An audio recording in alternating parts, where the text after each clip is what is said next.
Hi everyone, so today I want to show you how to do a little bit of what we call ribbon pleating, but we're going to keep it with a little bit of a pride theme. So you can see I even have my pride cardigan on today. So I'm going to get you to come in close in a second, just so that you can see exactly what I'm doing. So the materials that you will need is some florist ribbon, which you can buy by the yard or the metre from your local florist shop, or here at the school we sell it by the roll. And obviously for our pride theme you need it in your 6 or 7 colours, and also you will need a stapler. I have 2 because you know yourself, staplers are always jamming. So other than that, you're ready to start.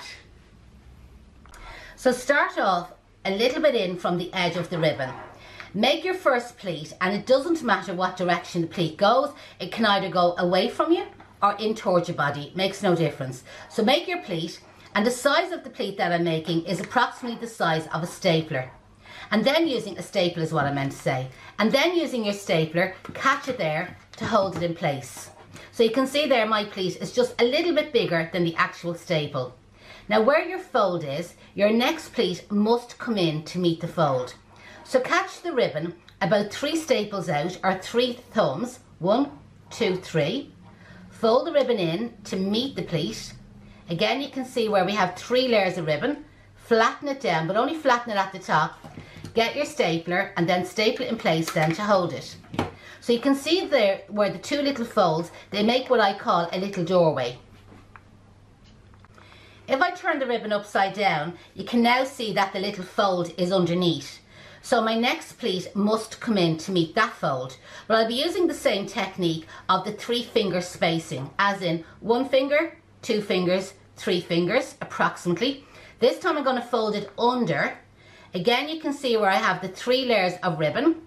I'm going to flatten it down, and then using the stapler I'm going to secure it with a staple to hold it in place. Now you can see that the fold is on top. So this time the next fold comes in to meet the fold. So again, using the top of your thumb, 1 thumb, 2, 3, fold it in. You can see now where the pleats are meeting, they're making like a little doorway. The 3 layers of ribbon, we're going to catch the stapler, we're going to staple it in place, and now I'm going to hold it upside down, just so that you can see I'm getting the exact same technique, can you see, underneath. So this is what's called a box pleating. So this is your box. And it's really important when you're pleating that you don't actually flatten all the ribbon down, so that your boxes are kind of like up and down, you're getting a nice zigzag shape. Now there is no back and front to the ribbon, but normally I find if you keep it kind of facing up the same way all the time. So again, you can see my fold is underneath. So the next pleat has to fold underneath to match it. So using the top of your thumb as a measurement, 1, 2, 3 approximately, fold it under, come in to meet the pleat. You can see the way we're getting the 3 layers of ribbon, flatten just the top of it, use the stapler, come in there close, staple it then to hold it in place, and you can see each little pleat is about the size of the actual staple. This time now my fold is on top. So using the top of your thumb, count 3 fingers out, 1, 2, 3, come in to meet it. Again, you can see that's 3 layers of ribbon, flatten it down on top, use your stapler, come in to hold it, and secure it with the staple to hold it in place. So there you can see where I have 2 boxes on top and half a box ready to start again. And if I turn it upside down, you can see I have 3 boxes. So basically you're continuing that pattern all the time. Maybe I'll do another 1 or 2 just to make sure that you're confident with it. So from the edge of the fold, count out 3 fingers or 3 thumbs. Fold your ribbon, that you're getting your 3 layers of ribbon. Sometimes I'd say it's like an S shape. Flatten it down on top, but don't flatten all of the ribbon down. Use your stapler and then secure that in place to hold it. The next time the fold is on top, so count 3 fingers out, 1, 2, 3 approximately. Fold your ribbon in. You can see now the way the 2 little folds are meeting each other. Your S shape on top, your 3 layers of ribbon. Flatten it on top, but don't flatten all of the ribbon down.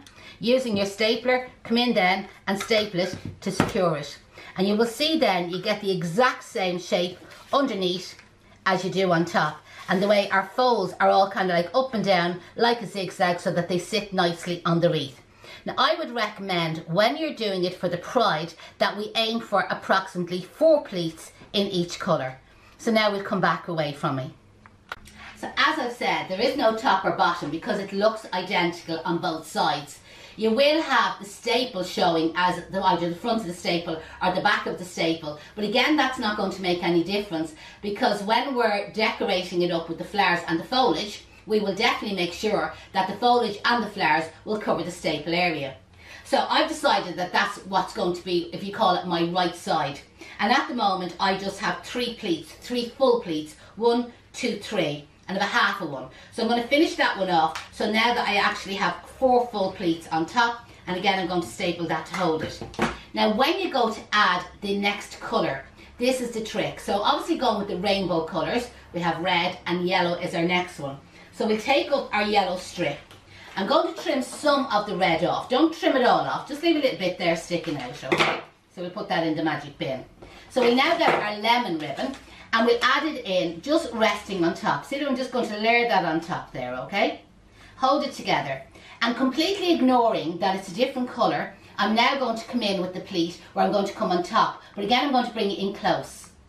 So just to go back over that again, now that we're in close. So this is just a short piece of red ribbon. This is where our lemon ribbon is just coming in, resting on top there level. Completely ignoring that it's a different colour. Continue on, so this time you can see the way I'm making the pleat coming in to match the fold. We get our stapler and we'll staple that in place there to hold it. So the ribbon's a little bit thicker. Okay, our next pleat now goes underneath to meet the fold because the fold is underneath. Okay, so again 3 thumbs or 3 fingernails out. 1, 2, 3. This time we'll fold under and again we'll catch that with the staple. Next time the fold is on top, so we'll do 3 fingers out. 1, 2, 3. We'll come in on top to meet it. Again, you have that S shape at the side. Flatten it, get your stapler and secure it in place. The next time the fold is underneath. So again, we'll go 3 fingers out from the edge of the fold. 1, 2, 3. Fold it under. Press it down on top, but don't press it down all the way. And secure it with a staple.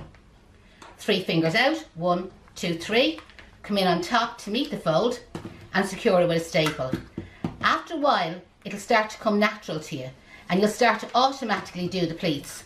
Again, think in your head, it's called box pleating. So your pleats are all going, every second one is going in the opposite direction. And we're aiming that we're going to get approximately 4 boxes on top. So I started with 4 red ones and now I have 4 yellow ones. Just get a staple there to hold it. And just to show you, this is what it looks like so far. So now I'm going to add in the next colour. Now we'll just go back over adding in the next colour. So cut off your lemon ribbon, just leave yourself a short bit there sticking out. Decide on what's the next colour, so it's red and yellow and pink. So pink is our next colour. So we have our layer of ribbon and we're just going to bring that in, just resting on top. Okay, ignore that you have the lemon underneath, just get the crease out of it. Count 3 fingers out, 1, 2, 3. Bring it in to meet that fold. First one will always be just that little bit more difficult, plus the ribbon is going to be a little bit thicker, so you can see there with the stapler, it's just that little bit more awkward. Now we're back on a roll, so 3 fingers out, 1, 2, 3, and fold it under, secure it with a staple. Missed that one, go again. 3 fingers out, 1, 2, 3, bring it in that direction. 3 fingers, 1, 2, 3, go the opposite direction. 3 fingers, 1, 2, 3, go the opposite direction. And you continue on and keep adding in all your colours until you get the length that you require. Now again, if you're doing this at home and you prefer just to have 3 pleats instead of 4, that is completely up to you.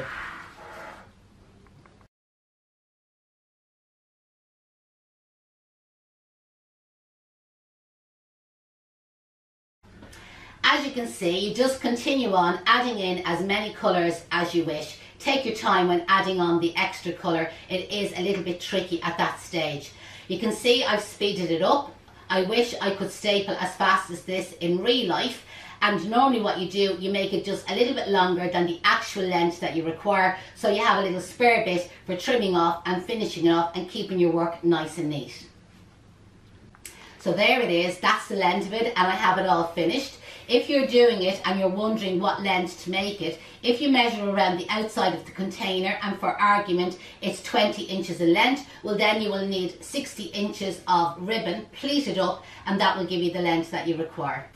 So I hope you enjoyed that tutorial. If you do have any questions, obviously you can place them in the comments below. If you're watching on YouTube, give us a thumbs up. And if you're watching on Facebook or social media pages, we would really appreciate a share. Don't forget to join us every Friday at 11 o'clock for our free live demonstration classes over on our social media pages. Bye bye.